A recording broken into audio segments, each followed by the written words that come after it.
Okay guys, revenue और capital expenditure के बारे में पढ़ा था। The most important thing was, मैंने आपको ये तो समझा दिया था कैपिटल एक्सपेंडिचर क्या है, रेवेन्यू एक्सपेंडिचर होता क्या है, but the most important thing was this कि रेवेन्यू एक्सपेंडिचर कोई भी होता है वो एक्सपेंस होता है, इसलिए हम उसे एक्सपेंस अकाउंट में डेबिट करते हैं। लेकिन अगर कोई कैपिटल एक्सपेंडिचर है तो उसको आप फिक्स एसेट अकाउंट में डेबिट करते हो। जैसे मैंने आपको एग्जांपल दिया था, if you are doing some revenue expenditure तो जो एक्सपेंस है उसका नाम लिख लो, बट कैपिटल एक्सपेंडिचर जो होता है वो फिक्स्ड एसेट में डेबिट हो जाता है। लाइक मशीन परचेज करी, कैपिटल एक्सपेंडिचर है, फिक्स्ड एसेट में चला जाएगा, मशीन टू कैश। मैंने इंस्टॉलेशन पे करा, अगेन इंस्टॉलेशन टू कैश नहीं, मशीन टू कैश ही करेंगे। वेजेस पे करे इंस्टॉलेशन के लिए, वो भी मशीन टू कैश ही। लेकिन कोई ऐसा खर्चा है जो कैपिटल एक्सपेंडिचर नहीं है तो उसके लिए उस एक्सपेंस अकाउंट का नाम लिखते हैं। ये हमने मेन चीज पढ़ी थी। सो उसी से रिलेटेड एक क्वेश्चन हम लोग करते हैं। चलिए आप लोग इसकी एंट्रीज करिए, 5 मिनट दे रहा हूँ, उसके बाद फिर हम डिस्कस करेंगे। चलिए आइए देखते हैं, साथ में देखते हैं, टाइम वेस्ट नहीं करते। सबसे पहले क्या बोल रहा है, अपने बिल्डिंग परचेज करी है और इस क्वेश्चन में जीएसटी का कोई नामो निशान नहीं है तो कोई दिक्कत नहीं, हम भी नहीं करेंगे। सो फर्स्ट मई को आपका एंट्री होगा, तेरी कम है, एंट्री करेंगे building account debit,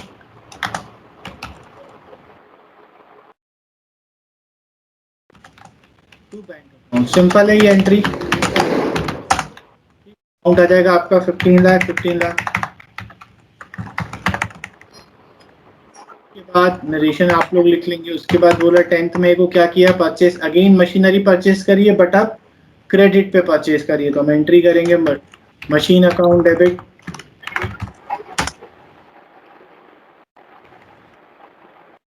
machine account debit to रैमसम चंडीगढ़।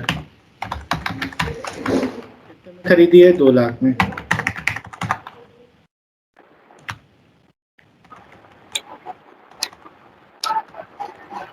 उसके बाद बोल रहा है bought furniture from Hind traders for cash, again furniture खरीदा, ये सारे कैपिटल एक्सपेंडिचर हो रहा है फर्नीचर, और यहाँ पर कैश में खरीदा है तो furniture account debit to cash account. उसके बाद कितना अमाउंट है, 10,000। उसके बाद बोल रहा है bought computers and amount paid by internet transfer, okay कोई दिक्कत नहीं है। 20th में कंप्यूटर भी हमारा फिक्स एसेट्स होता है तो कंप्यूटर अकाउंट डेबिट,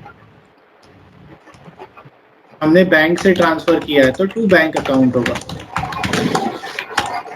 चाहे आप चेक दो, चाहे आप बैंक ट्रांसफर करो, चेक बैंक से ही एंट्री होगी, 50,000 50,000।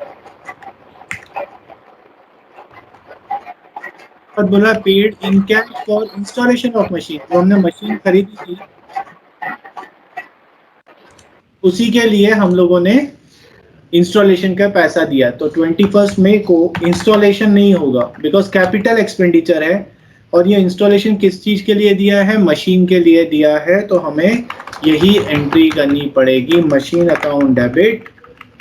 और क्योंकि बोल रहा पे किया है, पे किया मतलब कैश किया है, तो टू कैश अकाउंट हो जाएगा। समझ में आया? सो कैपिटल एक्सपेंडिचर हमेशा फिक्स एसेट्स अकाउंट में ही डेबिट होता है, 2500। ठीक, अब नेक्स्ट एंट्री, लास्ट एंट्री क्या बोल रहा है, bricks cements etcetera for 1,50,000 and timber for 2 lakh purchase for construction of building. अब गाइस देखो, हमने ब्रिक सीमेंट खरीदा और टिम्बर खरीदा है, तो कुछ बच्चे क्या करते हैं यहाँ पर brick cement account debit, timber account debit, क्योंकि एसेट है। पर हम ये नहीं करेंगे, क्यों? क्योंकि ये आपने परचेज करा है बिल्डिंग के लिए। सो जो भी आप खरीद रहे हो अल्टीमेट तैयार क्या होगा, बिल्डिंग तैयार होगी। So these are capital expenditure for the purpose of construction of building. तो हम यहाँ पे brick cement account debit, timber account debit, क्योंकि ये थोड़ा ना हमारे एसेट्स है, हमारा एसेट तो बिल्डिंग है। और हम ये खर्चा बिल्डिंग के लिए कर रहे हैं, तो बिल्डिंग को बनाने के लिए आप जो भी एक्सपेंस करोगे, चाहे वो ब्रिक सीमेंट खरीदो, चाहे टिम्बर खरीदो, चाहे वर्कर्स को सैलरी दो बिल्डिंग के कंस्ट्रक्शन के लिए, सारी चीजें अगर वो फिक्स एसेट के लिए करी जा रही हैं, फिक्स एसेट को कंस्ट्रक्ट करने के लिए, तो वो उसी एसेट अकाउंट में डेबिट होगी जो एसेट बनकर तैयार होगा। ये समझ में आया? सो हम यहाँ पर एंट्री क्या हाँ करेंगे? सर। बिल्डिंग तैयार हो रही है तो हम एंट्री करेंगे बिल्डिंग अकाउंट डेबिट, और क्योंकि हमने चेक के थ्रू पेमेंट किया है तो टू बैंक अकाउंट हो जाएगा। बस यही चीज याद रखिएगा। कितना है टोटल? 1,50,000 और 2 लाख, टोटल 3,50,000 की एंट्री कर लेंगे। आप नरेशन में चाहे तो डिटेल्स दे दीजिए कि आपने क्या क्या खरीदा था, बट जब जर्नल एंट्री पास होगी तो बिल्डिंग अकाउंट ही डेबिट होगा। समझ में आया? यस अब सर। यहाँ पर मुझे एक और एंट्री ट्रांजैक्शन याद आ रहा है तो मैं यहाँ पे लिख लेता हूँ। समझो आपको ऐसा बोला, हाँ, आप एक वो हो फर्नीचर के मर्चेंट हो, ठीक, फर्नीचर बनाना फर्नीचर बेचना आपका काम है, ठीक। तो आप क्या वुड खरीदते हो, तो आपको बोल दिया, जैसे समझिए assume we are furniture merchant.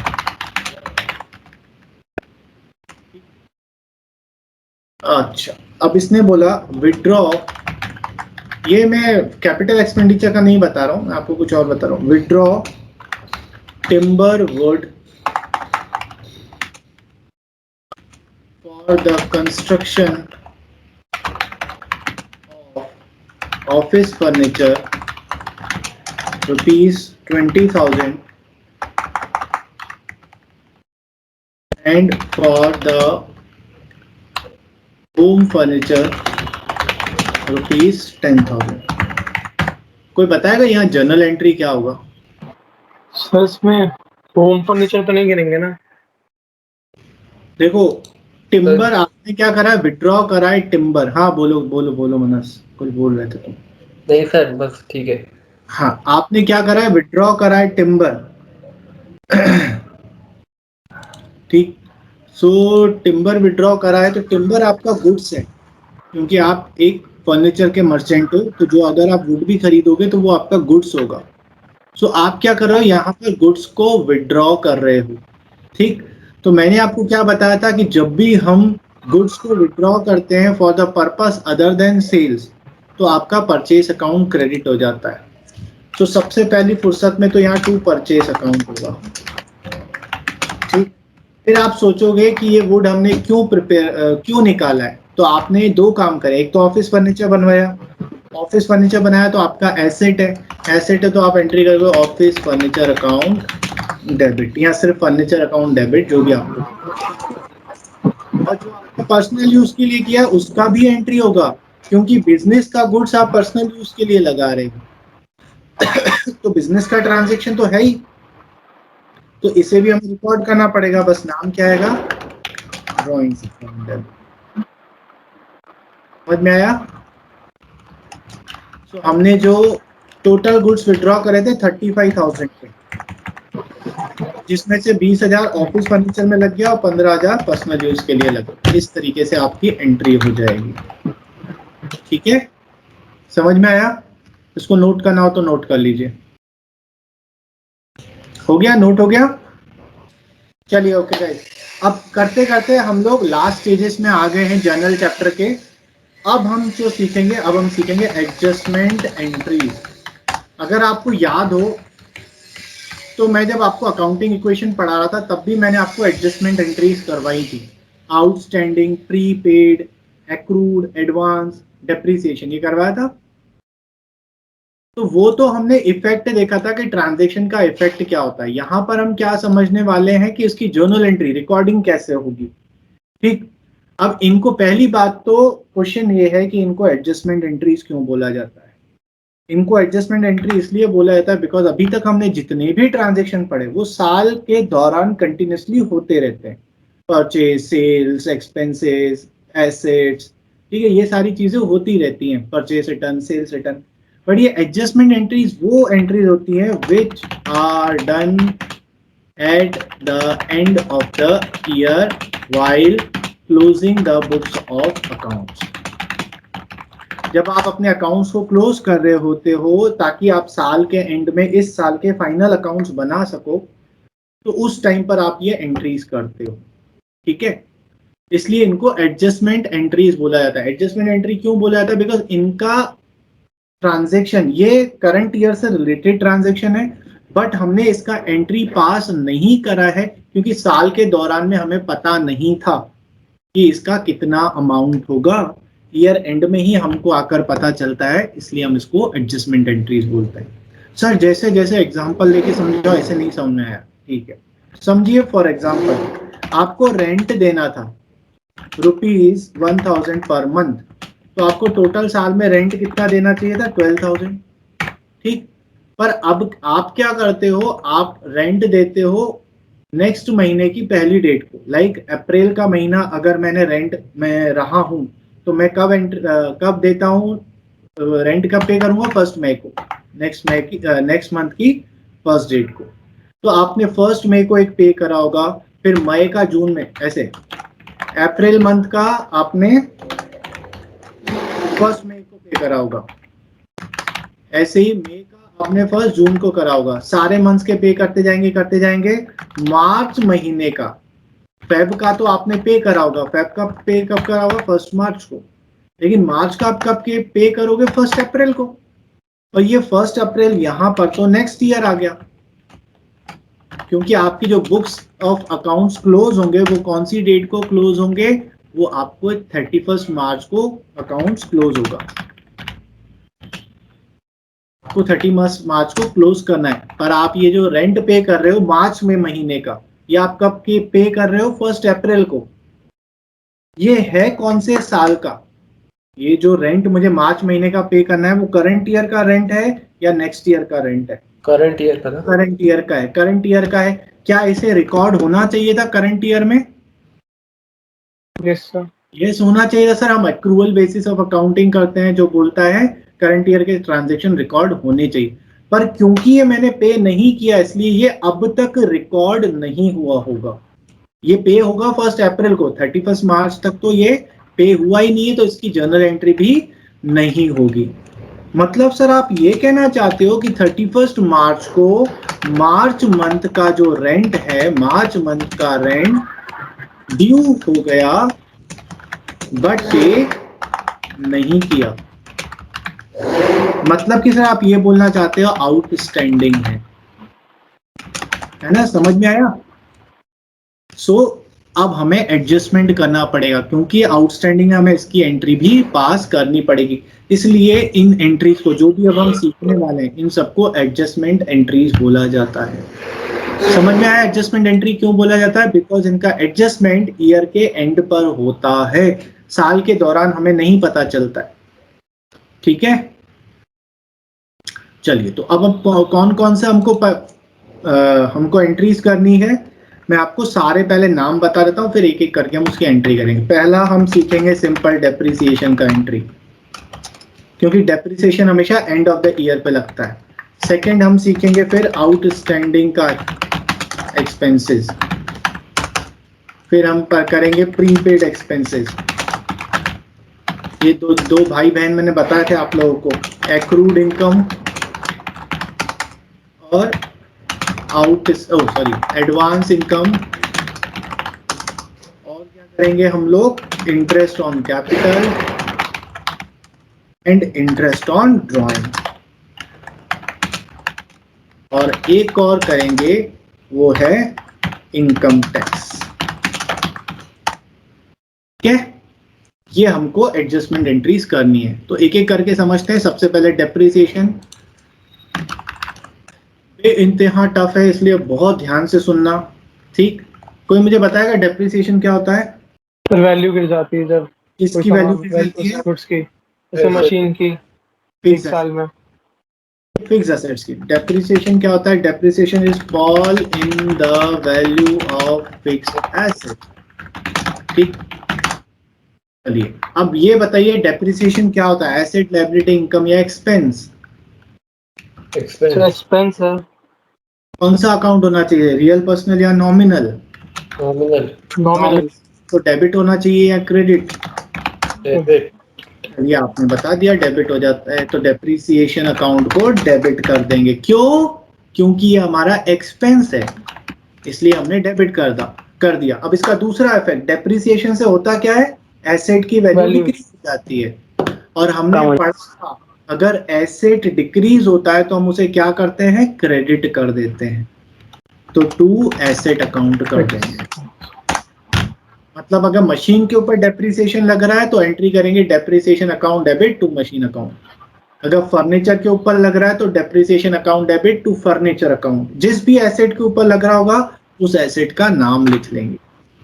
और डेप्रिसिएशन हमेशा डेबिट ही होगा बिकॉज ये आपका एक्सपेंस है। ठीक है, तो बहुत ही सिंपल सी, बहुत ही खतरनाक टफ एंट्री थी। सो ये था डेप्रिसिएशन। उसके बाद क्या है, आउटस्टैंडिंग एक्सपेंस। इसको भी कुछ इसी तरीके से समझने की कोशिश करते हैं। गाइस, आउटस्टैंडिंग एक्सपेंस का मीनिंग क्या होता है? जो एक्सपेंस बचे हैं अभी पे करने हैं। हाँ, means due but not paid. देना था लेकिन नहीं दिया। तो मुझे बताइए, आउटस्टैंडिंग एक्सपेंस एसेट होगा कि लायबिलिटी होगा कि इनकम होगा? लायबिलिटी, बिकॉज आपने पे नहीं किया है। तो लायबिलिटी को डेबिट करते हैं कि क्रेडिट करते हैं?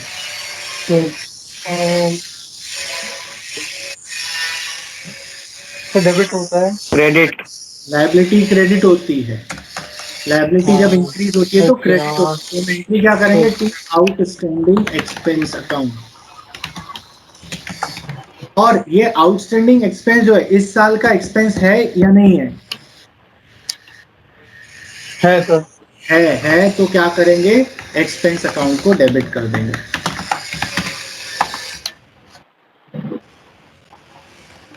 ठीक है, इसको अगर मैं आपको हिंदी में लिखूं तो मैं यहाँ क्या लिख सकता हूँ, मैं लिख सकता हूँ एक्सपेंस है इस साल का, इसलिए डेबिट करा। एंड पे नहीं किया,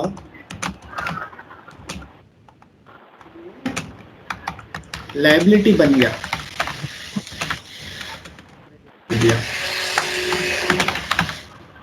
ठीक है, मतलब मेरा एक्सपेंस था इसलिए मैंने डेबिट कर दिया। पर क्योंकि अभी तक पे करा होता तो एंट्री क्या करता, expense account debit to cash account. अगर हमने पे करा होता तो एंट्री यही करते, एक्सपेंस टू कैश। क्यों ये एंट्री होती है, क्योंकि एक्सपेंस है इसलिए एक्सपेंस डेबिट, पे कर दिया इसलिए कैश अकाउंट क्रेडिट। अब यही एंट्री, एक्सपेंस है लेकिन पे नहीं किया तो एक्सपेंस है तो एक्सपेंस अकाउंट डेबिट, पे नहीं किया तो outstanding expense account credit. Is it clear? समझ में आया बच्चों? Yes sir. आउटस्टैंडिंग एक्सपेंस की एंट्री क्या होगी, आउटस्टैंडिंग है क्रेडिट कर देंगे, और क्योंकि एक्सपेंस है इसलिए डेबिट कर दिया, बिकॉज ये हमारा एक्सपेंस करंट ईयर का है। आउटस्टैंडिंग एक्सपेंस करंट ईयर का एक्सपेंस होता है इसलिए डेबिट कर दिया। I am again repeating again and again.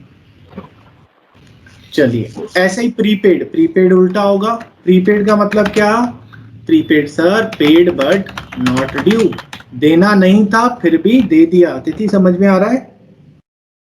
ठीक है, पेड बट नॉट ड्यू, दे दिया लेकिन देना हमें नहीं था। तो हमारा क्या होगा, ये अपना एसेट होगा। क्यों एसेट होगा, कोई बताएगा? क्योंकि अभी इसकी सर्विसेज मिलेंगी। यस, क्योंकि सर इससे बेनिफिट अभी रिसीव होगा, फ्यूचर में हमें सर्विसेज मिलेंगी, इसलिए ये हमारा एसेट है। आपने हमें समझाया था कि एसेट का मतलब क्या होता है। एसेट मतलब सॉरी, जिसका फ्यूचर में हमें बेनिफिट मिलेगा, तो इसलिए अपना एसेट होता है। एसेट है इसलिए डेबिट कर देंगे, prepaid expense account debit, expense account debit. और क्या ये हमारा एक्सपेंस है इस साल का? नहीं सर, नहीं सर, नहीं है।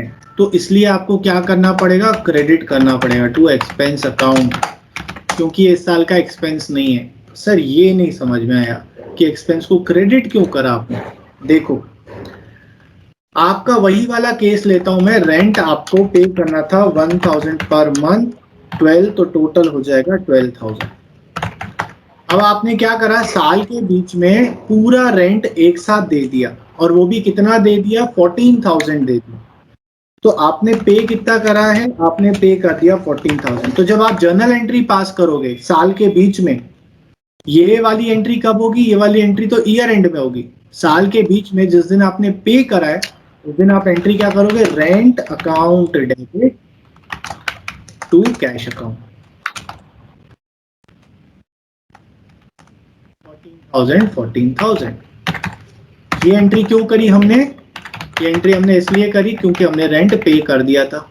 अब ये एंट्री तो हमने कर दी, जब ईयर एंड में आएंगे, साल के एंड में आएंगे, जब अकाउंट्स को क्लोज करेंगे, तब हमारा ध्यान जाएगा, भाई साहब रेंट अकाउंट में 14,000 चला गया, पर इस साल का खर्चा तो सिर्फ 12,000 है, मतलब रेंट अकाउंट में ओनली 12,000 ही जाना चाहिए था। तो हमने रेंट को क्या कर दिया है, ज्यादा डेबिट कर दिया है। पर क्योंकि आउट ऑफ दिस 14,000 2,000 इस साल का एक्सपेंस नहीं है, तो मुझे इस रेंट अकाउंट को कम करना पड़ेगा। तो अकाउंट्स में अगर आपको कभी भी किसी भी चीज को कम करना है तो उसे ऑपोजिट डायरेक्शन में लिख लीजिए। रेंट एक्सपेंस होता है, डेबिट होता है, अगर मुझे इसको कम करना है तो मैं क्या कर दूंगा, क्रेडिट कर दूंगा। तो मैं क्या करूंगा, ईयर एंड पे मुझे पता चलेगा 2000 प्रीपेड है, तो मैं एंट्री करूंगा prepaid rent account debit, rent account कर दूंगा कितने से, 2000 से। तो इससे क्या हुआ, देखो रेंट डेबिट हुआ था 14,000 से, रेंट क्रेडिट हुआ 2000 से, नेट इफेक्ट रेंट का 12,000 आ जाएगा। समझ में आया, क्या सबको समझ में आया? यस। ओके, चलो पहले देखें क्या अपने पास कोई ऐसा क्वेश्चन है जिसमें ये तीनों एंट्री है। तो नोट करना है सर। हाँ चलो पहले नोट कर लो, आगे बढ़े। सो लगे हाथों ये भी समझ ही लेते हैं, एक्रूड और एडवांस, इंटरेस्ट को बाद में समझेंगे। नहीं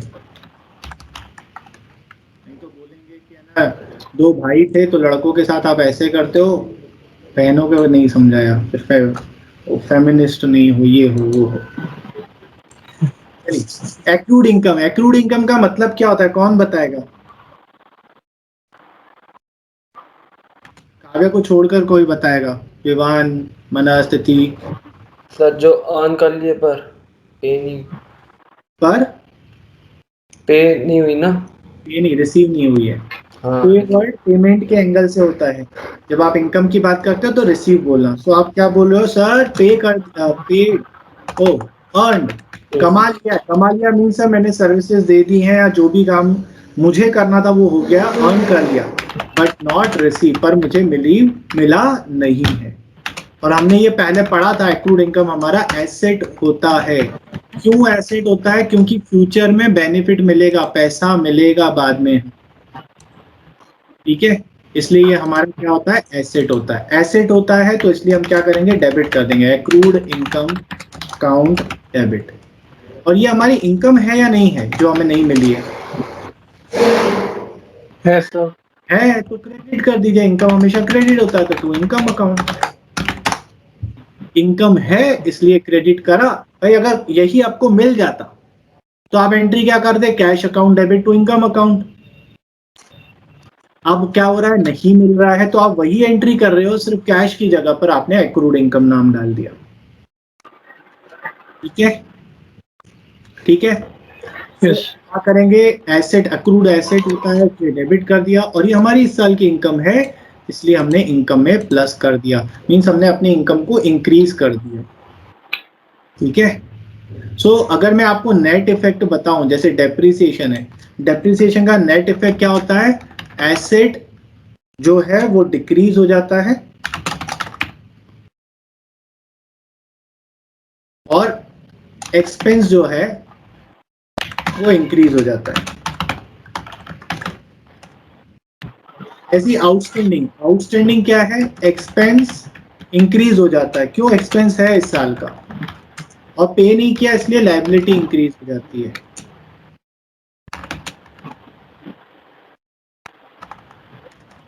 जैसे जो ये प्रीपेड है, प्रीपेड के साथ क्या होता है, प्रीपेड इधर लिख लेता हूँ, प्रीपेड जो है मतलब इस साल का एक्सपेंस नहीं है, इस एक्सपेंस नहीं है तो एक्सपेंस को हम रिड्यूस कर देते हैं, एक्सपेंस को डिक्रीज कर देते हैं, और क्योंकि पहले ही पे कर दिया इसलिए एसेट बन जाता है, एसेट इंक्रीज हो जाता है।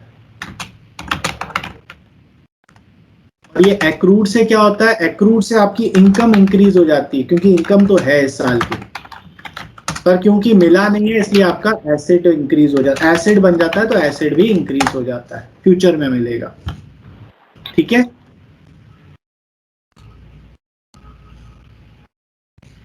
चलिए इसको भी रंगाई पुताई कर देते हैं, ऐसे मजा आता है ना, थोड़ा सुंदर सुंदर सा दिखना चाहिए यार, कुछ मतलब रिकॉर्डिंग देखे तो लगे हाँ यार कुछ कर रहे थे।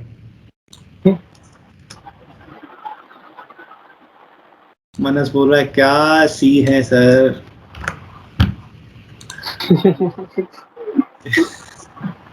कोई दिक्कत नहीं है। चलिए एडवांस इनकम आते हैं। अब एडवांस इनकम एक्रूड इनकम का जस्ट उल्टा, एक्रूड इनकम हमारी इनकम होती है, एडवांस इनकम हमारी इनकम नहीं होती है, हमें पहले ही मिल गया है। जैसे आप में से अगर किसी ने मुझे पूरा फीस पहले ही दे दिया है, पूरे साल का फीस अगर लमसम में आपने दे दिया है मुझे, तो वो जो आपने फीस मुझे दी है ना, वो पूरी की पूरी मेरी इनकम नहीं है। क्यों पूरी की पूरी इनकम नहीं है? क्योंकि मैंने अभी पूरा पढ़ाया नहीं है, तो जितना पार्ट मैंने पढ़ा लिया है वो मैंने अर्न कर लिया, वो मेरी इनकम है, और जितना मैंने अभी तक नहीं पढ़ाया वो मेरा इनकम नहीं है, वो मेरा एडवांस इनकम है, इनकम में अभी इंक्लूड नहीं होना चाहिए। जब मैं पूरा पढ़ा लूंगा तब उसे इनकम में कन्वर्ट करेंगे। सो याद रखिएगा, कोई भी चीज जो हम एडवांस में मिलती है वो हमारी इनकम कभी नहीं होती है। सो इसको थोड़ा स्ट्रक्चर तरीके से पढ़ें तो एडवांस इनकम क्या होता है, रिसीव्ड बट नॉट अर्न्ड, इसलिए ये हमारी क्या होती है, लायबिलिटी होती है। फाइन, अब क्योंकि लायबिलिटी है इसलिए क्रेडिट कर दीजिए टू, यहां पर एक और इंसर्ट कर लेते हैं, ठीक, क्या कर देंगे, टू एडवांस इनकम। अभी आपको जब ट्रांजैक्शन करके बताऊंगा ना तो आपको और क्लियर हो जाएगा।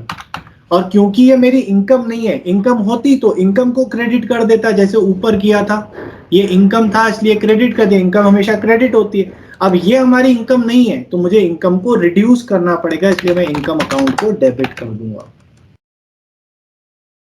रिड्यूस क्यों करा यार आपने, ये नहीं समझ में आया। आपको एडवांस में मिला है, रिड्यूस क्यों करा भाई? सिंपल सी बात है, आपको फीस देनी थी मुझे 4000, आपने मुझे फीस पे कर दी है पूरी की पूरी 10,000, ठीक, इसमें से 6000 जो है, तो क्योंकि मुझे फीस मिली है तो मैंने तो एंट्री पास कर दी होगी, cash account debit to fees account पूरी 10,000, क्योंकि पैसा तो पूरा 10,000 मिल रहा है। अब जब मैं अपनी अकाउंटिंग कर रहा हूँ बैठ के तो मुझे पता चलेगा भैया आउट ऑफ दिस 10,000 6,000 तो मेरा इनकम अभी है ही नहीं, तो मैं अब गलती से अपने इनकम अकाउंट को मैंने ज्यादा लिख लिया है, क्रेडिट कर दिया है। अब उस इनकम को रिड्यूस करने के लिए मैं क्या करूंगा, फीस को डेबिट कर दूंगा, फीस अकाउंट डेबिट, और किसको कर दूंगा, क्रेडिट एडवांस फीस को, एडवांस फीस 6,000। तो इससे क्या हुआ, फीस यहाँ क्रेडिट हुआ था 10,000 से, डेबिट हुआ 6,000 से, मतलब फीस मेरा 4,000 ही दिखेगा, इनकम मेरा 4,000 ही दिखेगा। ठीक है गाइस, ये सारी एंट्रीज हम क्यों करते हैं, एडजस्टमेंट एंट्रीज, बिकॉज हम एक कॉन्सेप्ट फॉलो करते हैं जिसका नाम है accrual basis, accrual concept, accrual assumption, जो ये बोलता है कि आपको उसी साल के ट्रांजैक्शन को इनकम मानना है या एक्सपेंस मानना है या एसेट मानना है या लायबिलिटी मानना है जो जिस साल में इनकर हुआ है। अगर कोई ऐसा ट्रांजैक्शन हुआ है जो आपको मिला है या आपने पे किया है, but it does not related to your current year, तो आप उसे अपना इनकम या एक्सपेंस नहीं मान सकते। तो अगर आपने रिकॉर्ड कर लिया है तो रिवर्स कर लो, तो इसलिए हम क्या, और रिकॉर्ड नहीं किया है तो रिकॉर्ड कर लो कि एक्सपेंस है। जैसे ये आउटस्टैंडिंग वाला क्या था, एक्सपेंस था बट रिकॉर्ड नहीं हुआ था क्योंकि हमने पे नहीं किया था, तो एक्सपेंस को बढ़ा दिया, प्रीपेड एक्सपेंस, एक्सपेंस नहीं था इसलिए एक्सपेंस को रिड्यूस कर दिया। एक्रूड इनकम, इनकम थी इसलिए इनकम को क्रेडिट करके बढ़ा दिया। और एडवांस इनकम, इनकम नहीं है इसलिए इसको डेबिट करके घटा दिया। ठीक है, तो इसका इंपैक्ट क्या हो रहा है इस एंट्री का, ये आपकी इनकम को आप डिक्रीज कर रहे हो। क्यों डिक्रीज कर रहे हैं? क्योंकि इस साल की है ही नहीं, और क्योंकि पहले ही मिल गई है इसलिए आपकी लायबिलिटी इंक्रीज हो गई। लायबिलिटी कैसे इंक्रीज हुई, कोई बता सकता है?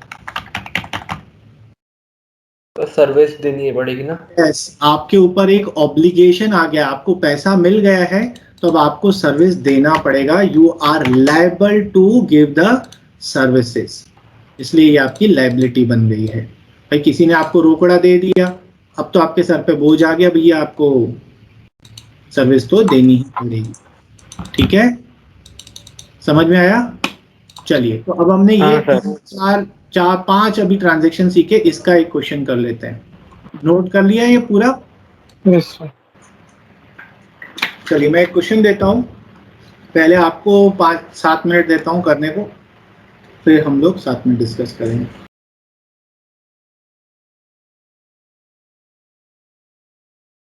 चलिए करिए। सर जैसे थर्ड वाले में रेंट बोल रहा है, तो एडवांस रेंट लिखेंगे कि एडवांस इनकम अपना एडवांस इनकम अपना वो लिखेंगे, प्रीपेड एक्सपेंस लिखेंगे ना? जब आप एक्सपेंस, प्रीपेड एक्सपेंस नहीं, प्रीपेड रेंट लिखोगे। Okay okay. देखो एडवांस वर्ड, देखो दोनों ही एडवांस है, चाहे एक्सपेंस हो चाहे इनकम हो, लेकिन जनरली एक्सपेंस के साथ हम प्रीपेड वर्ड यूज करते हैं और इनकम के साथ एडवांस यूज करते हैं। तो फिफ्थ वाले में तरह क्या है? फिफ्थ वाला, हाँ ये देखो बच्चे, मैंने अभी अभी करवाया था, goods used in making furniture, तो आपका एसेट बन रहा है ना, कैपिटल एक्सपेंडिचर है, तो आप क्या करोगे, फर्नीचर को डेबिट कर दोगे, पर क्योंकि गुड्स जा रहा है इसलिए परचेस अकाउंट को क्रेडिट कर दोगे। अमाउंट कौन सा लिखोगे? कॉस्ट वाला। कॉस्ट वाला, क्योंकि सिर्फ सेल में ही सेल प्राइस आता है, अदरवाइज हर ट्रांजैक्शन में कॉस्ट ही आएगा। चलिए चेक करें। ये interest due but not received, मतलब ये एक्रूड इनकम की बात करता है, तो पहला एंट्री क्या होगा, एक्रूड इनकम। दिमाग में एक्रूड सुना और एसेट आया, एसेट आया और डेबिट हुआ, accrued interest account debit interest account. कोई पूछे तो कह देना भैया इनकम है इसलिए क्रेडिट कर दिया, इनकम है इसलिए क्रेडिट कर दिया, बट मिला नहीं है इसलिए एक्रूड इनकम को डेबिट कर दिया। एक्रूड इनकम हमारा डेटर की तरह बन गया, एसेट बन गया, इसलिए डेबिट कर दिया। 4000। उसके बाद सैलरी ड्यू, ड्यू मतलब देना था लेकिन आपने दे दिया नहीं है, तो दिया नहीं है तो लायबिलिटी बन गया टू आउटस्टैंडिंग सैलरीज अकाउंट, और ये हमारा एक्सपेंस है क्योंकि ड्यू हो गया। ड्यू हो गया मतलब पे करने की रिस्पॉन्सिबिलिटी तो थी, इसलिए एक्सपेंस है। एक्सपेंस है तो सैलरीज अकाउंट को डेबिट कर दिया, पर क्योंकि हमने अभी तक पे नहीं किया तो कैश को क्रेडिट नहीं कर सकते, लायबिलिटी बन गई, इसलिए आउटस्टैंडिंग सैलरी को क्रेडिट कर दिया 25,000। उसके बाद out of rent paid this year 2000 relate to next year, बोल रहा है हम रेंट तो भैया पे कर चुके हैं, हो गया काम, पर एंड में पता चला कि 2000 तो नेक्स्ट ईयर का है, मतलब 2000 तो आपने ज्यादा पे कर दिया, ज्यादा पे कर दिया है, मतलब ये वाला जो 2000 का रेंट है ये हमारा इस साल का एक्सपेंस नहीं है, तो क्रेडिट कर दीजिए, क्योंकि एक्सपेंस जब कम होता है तो क्रेडिट हो जाता है रेंट। और प्रीपेड हमारा एसेट हो गया क्योंकि हमने पहले ही दे दिया है, प्रीपेड एसेट अकाउंट डेबिट करते हैं 2000। हमको बोला प्रोवाइड 10% डेप्रिसिएशन, रटी रटाई एंट्री डेप्रिसिएशन की, तो डेप्रिसिएशन अकाउंट को हमेशा डेबिट कर दीजिए और जिस एसेट के ऊपर लग रहा है उसको क्रेडिट कर दीजिए। किसके ऊपर लग रहा है? फर्नीचर, फर्नीचर का डेप्रिसिएशन की एंट्री हो रही है, फर्नीचर की नहीं, तो आपको 10% रिकॉर्ड करना है। 5,000 डेप्रिसिएशन का अमाउंट नहीं है, 5,000 फर्नीचर की कॉस्ट है, तो 5,000 का 10%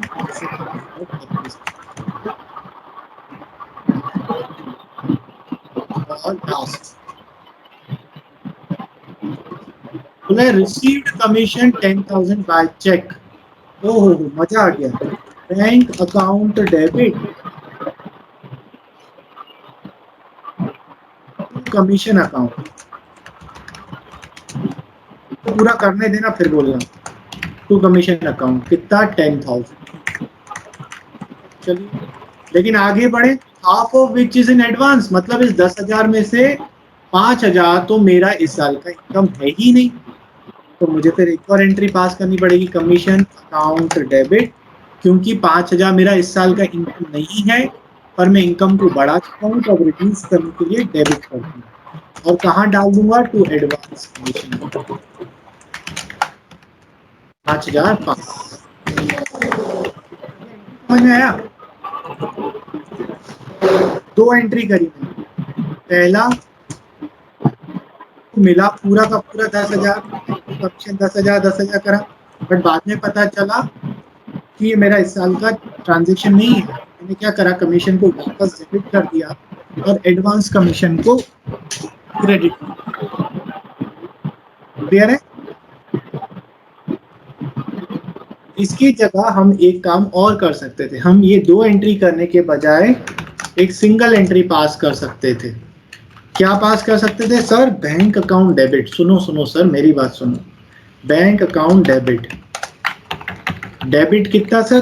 10,000 का मिल तो गया है, तो बैंक में तो 10,000 जाएगा, लेकिन सर 10,000 में से 5,000 एडवांस है, मतलब ये है कि सर ओनली 5,000 ही हमारी इनकम है। तो जो आप कमीशन को क्रेडिट करोगे ना, तो प्लीज सर भगवान का वास्ता है आपको 10,000 मत करिए, 5,000 करिए, क्योंकि बाकी का 5,000 आपका एडवांस है, वो इनकम नहीं है। अच्छा, तो बाकी 5,000 में कहाँ डाल दूं? एडवांस कमीशन में डाल दीजिए सर 5,000। तो टोटल मिला 10,000 है, बट 5,000 इनकम है और बाकी 5,000 लायबिलिटी है। सो गाइस, तुम में से भी देखो, मैं क्या करता हूँ, मैं 2 इंस्टॉलमेंट में फीस लेता हूँ आपसे, 6,000 और 5,000 की 2 इंस्टॉलमेंट लेता हूँ, तो जो लमसम में दे देता है उसकी एक ही पूरा 10,000 ले लेता हूँ। तो जब आप जिसने मुझे लमसम में दे दी, लाइक तिथि ने मुझे पूरा एक साथ फीस दे दिया, तो मेरा फर्स्ट इंस्टॉलमेंट तो 6,000 का था, तो मैं एंट्री क्या पास करता हूँ? Bank account debit. तो तिथि के केस में मैंने एंट्री क्या करी है? Bank account debit. कितना दिया उसने मुझे? 10,000, ठीक, लेकिन 2 मैंने फीस में कितना डाला? ओनली 6,000, और बाकी जो है ना मैंने 2 एडवांस फीस में डाला हुआ है। ईयर एंड पे मैं इसको वापस फीस में डाल दूंगा जब मैं पूरा पढ़ा दूंगा। और बाकी जिन जिन ने मुझे 6,000 दिया उनका मैंने सिर्फ क्या एंट्री करा? Bank account debit to fees account 6,000 6,000। समझ में आया? तो ऑप्शन है आपके पास, आप या तो 2 एंट्रीज पास करो या तो आप सिंगल एंट्री भी पास कर सकते हो। बेटर ये वाली है, सिंगल वाली। क्लियर है? आज इतना ही करते हैं, बाकी जो बचा अपना इंटरेस्ट ऑन कैपिटल, ये 3 चीजें ये हम लास्ट क्लास नेक्स्ट क्लास में करेंगे, और उसके बाद वाली जो क्लास रहेगी वहां पर हम सिर्फ प्रैक्टिस ही करेंगे, मतलब 2 क्लासेस और होंगी और जर्नल हमारा खत्म हो जाएगा। ठीक है, क्योंकि बिना प्रैक्टिस के मजा नहीं आएगा, कि सिर्फ सीख लिया और प्रैक्टिस नहीं करा तो मजा नहीं आएगा। ओके गाइस, सो इजाजत दीजिए मुझे। जय श्री राम।